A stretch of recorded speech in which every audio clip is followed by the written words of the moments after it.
6 माह का गर्भ गिराने की अनुमति से इनकार। दोस्तों, हमारे YouTube चैनल और Facebook पेज पर पहली बार आए हैं तो वीडियो को लाइक व आर के वीडियोस चैनल को सब्सक्राइब कर लें और हमारे राजू दास Facebook पेज को भी फॉलो कर लें। नई दिल्ली उच्चतम न्यायालय ने सोमवार को एक विवाहित महिला को उसके 26 सप्ताह के गर्भ को गिराने की अनुमति देने से इनकार कर दिया। एम्स के मेडिकल बोर्ड की जांच में भ्रूण में कोई विसंगति नहीं मिली है, भ्रूण पूरी तरह स्वस्थ है। प्रधान न्यायाधीश डीवाई चंद्रचूड़ की अध्यक्षता वाली पीठ ने कहा कि महिला, जो 2 बच्चों की मां है, उसका गर्भकाल 24 सप्ताह से अधिक समय का हो गया है, जो चिकित्सकीय गर्भपात की अनुमति की अधिकतम सीमा है। इसके बाद गर्भ गिराने की अनुमति नहीं दी जा सकती। शीर्ष अदालत ने कहा कि भ्रूण 26 सप्ताह 5 दिन का है और महिला के लिए तत्काल कोई जोखिम नहीं है। इससे पहले शीर्ष अदालत ने कहा कि गर्भपात कानून को दी गई चुनौती का निस्तारण अलग कार्यवाही में किया जाएगा और वर्तमान मामला याचिकाकर्ता तथा राज्य के बीच सीमित रहेगा। इससे पहले सुनवाई करते हुए उच्चतम न्यायालय ने एम्स के मेडिकल बोर्ड से इस बारे में रिपोर्ट मांगी थी कि क्या भ्रूण में किसी तरह की विसंगति है। पीठ केंद्र की अर्जी पर दलीलें सुन रही थी, जिसमें शीर्ष अदालत के 9 अक्टूबर के आदेश को वापस लेने की मांग की गई थी। देश की पहली रैपिड एक्स 20 को पटरी पर दौड़ेगी।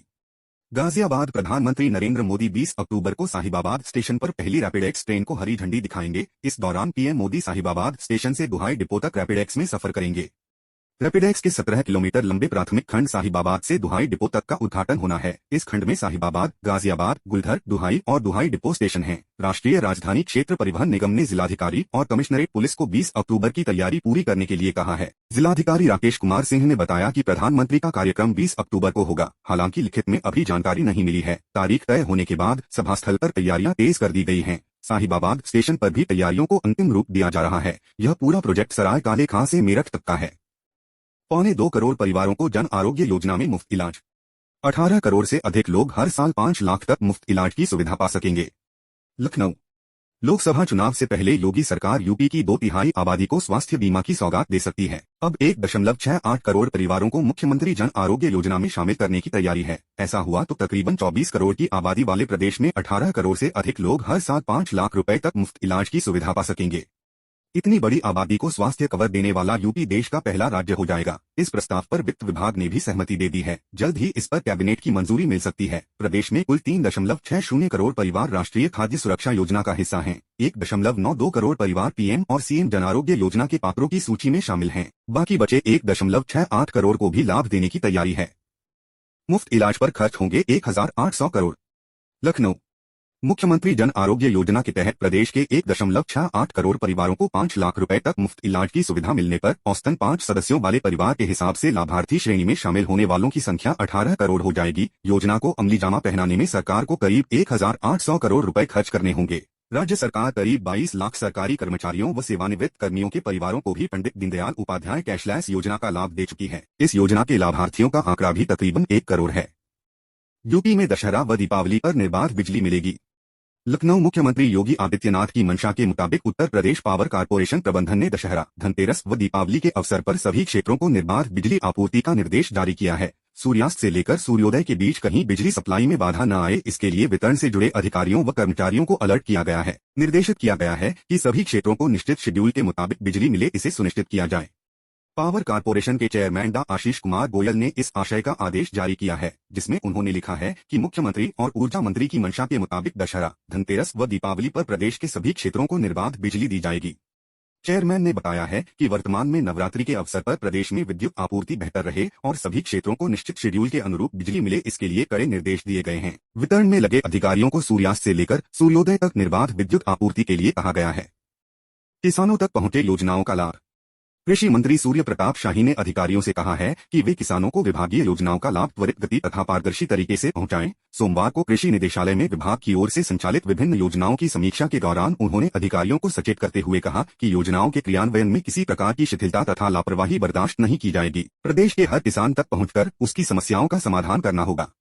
इस दौरान शाही ने पराली प्रबंधन के लिए किसानों के साथ बेहतर समन्वय स्थापित करने तथा जागरूकता बढ़ाने की अपील की और कहा कि जलवायु परिवर्तन को सहन कर सकने वाली पैदावार को बढ़ावा देने के लिए किसानों को प्रोत्साहित करने की जरूरत है। समीक्षा बैठक के दौरान शाही ने बुंदेलखंड क्षेत्र में गौ आधारित प्राकृतिक खेती, पंडित दीनदयाल उपाध्याय किसान समृद्धि योजना, प्रमाणित तथा संकर बीजों की उपलब्धता की स्थिति, submission on agriculture extension, Uttar Pradesh millets पुनरुद्धार कार्यक्रम, आत्मनिर्भर कृषक समन्वित विकास योजना तथा रेनफेड एरिया डेवलपमेंट प्रोग्राम सहित विभिन्न विभागीय योजनाओं की समीक्षा की। उन्होंने विभागीय योजनाओं की ऑनलाइन सुविधा के लिए चलाए जा रहे पोर्टल तथा वेबसाइट को बिना किसी अवरोध के संचालित करने के निर्देश दिए और कहा कि किसानों तक प्रत्येक योजना का लाभ सही समय पर पहुंचना चाहिए।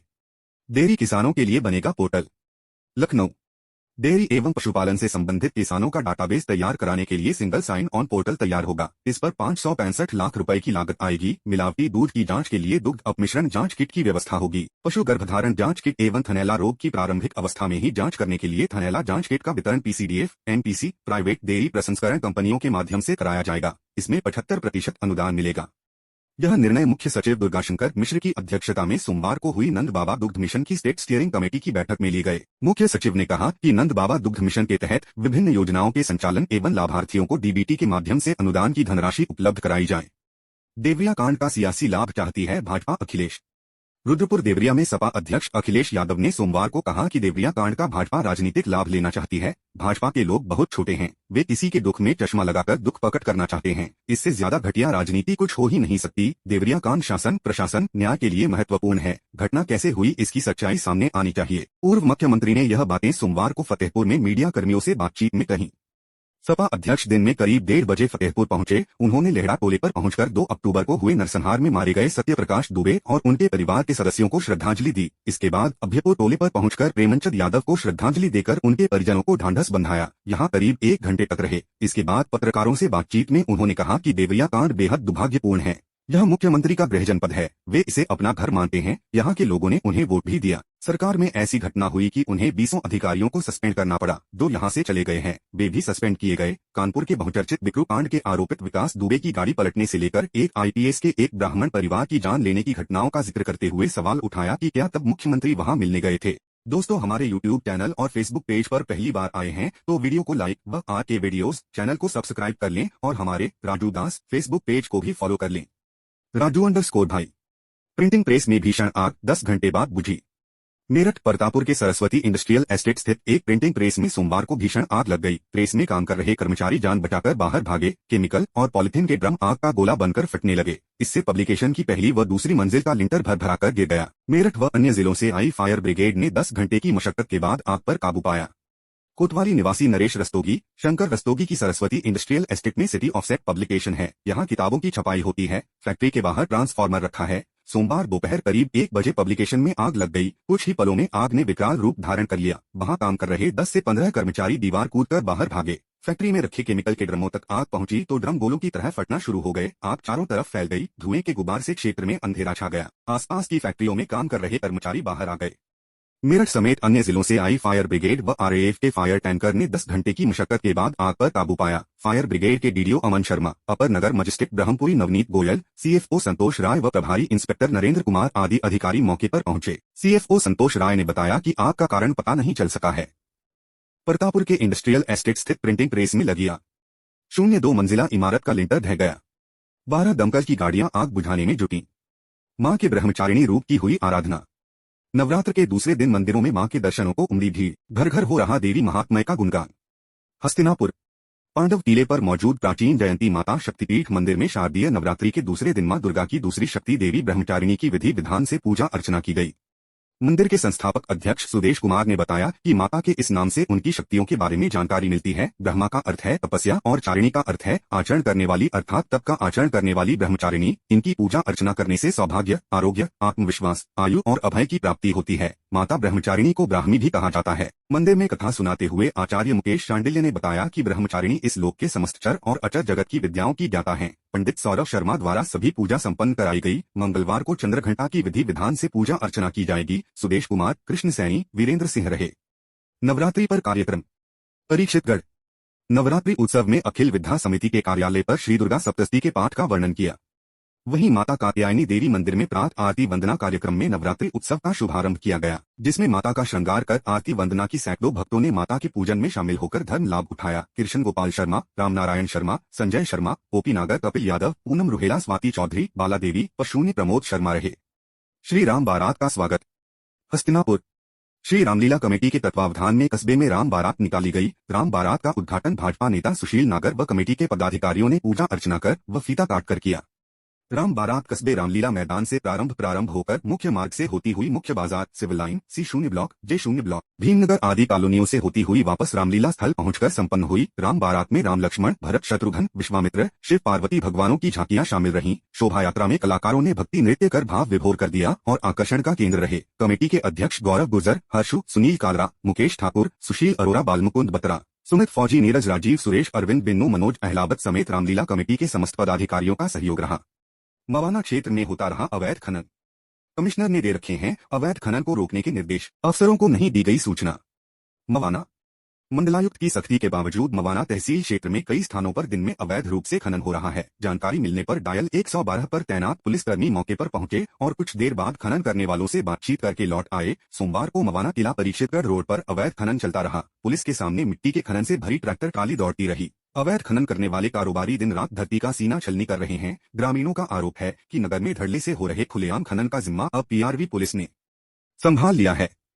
तहसील मवाना क्षेत्र अंतर्गत आने वाले थाना मवाना, फलावदा, हस्तिनापुर, बहसूमा आदि विभिन्न थानों में दिन रात खनन माफिया धरती का सीना छलनी करने में जुटे हुए हैं। थाना फलावदा के गांव सकौती निवासी संजीव कुमार ने समाधान दिवस में पहुंची मंडलायुक्त सेल्वा कुमारी से शिकायत करते हुए अवैध खनन रोकने की मांग की थी। थाना मवाना, हस्तिनापुर, फलावदा एवं बहसूमा आदि क्षेत्रों में जगह जगह हो रहे अवैध खनन की शिकायत मिलने पर मंडलायुक्त ने SDM मवाना को तत्काल प्रभाव से कार्रवाई करने के आदेश दिए थे। एक सप्ताह पहले SDM अखिलेश यादव एवं CO आशीष शर्मा ने खनन माफियाओं पर शिकंजा कसती हुए JCB एवं आधा दर्जन से अधिक मिट्टी से भरे डंपर को जब्त करने की कार्रवाई की थी। इसके बावजूद अवैध खनन करने वाले माफिया दिन में खुलेआम खनन कराने में जुटे हुए हैं। सोमवार को दिन भर खनन माफिया धरती का सीना छलनी करते नजर आए। ग्रामीणों की सूचना पर डायल 112 पुलिसकर्मी मौके पर पहुंचे लेकिन कार्रवाई नहीं की। SDM अखिलेश यादव ने बताया कि अवैध खनन करने की शिकायतें मिल रही है। शिकायतें मिलने पर कार्रवाई भी कराई जा रही है। उन्होंने कहा कि अवैध खनन करने वालों के खिलाफ अभियान चलाया जाएगा। हाईवे पर तेज हवा से गिरे पेड़, जाम लगा। दौराला दिल्ली दून हाईवे पर वलिदपुर गांव के पास सोमवार को तेज हवाओं के चलते एक पेड़ टूटकर गिर गया। हादसे के चलते इस दौरान वहां से गुजर रहा एक बाइक सवार पेड़ की चपेट में आकर घायल हो गया। हाईवे पर पेड़ टूटकर गिर जाने से जाम लग गया।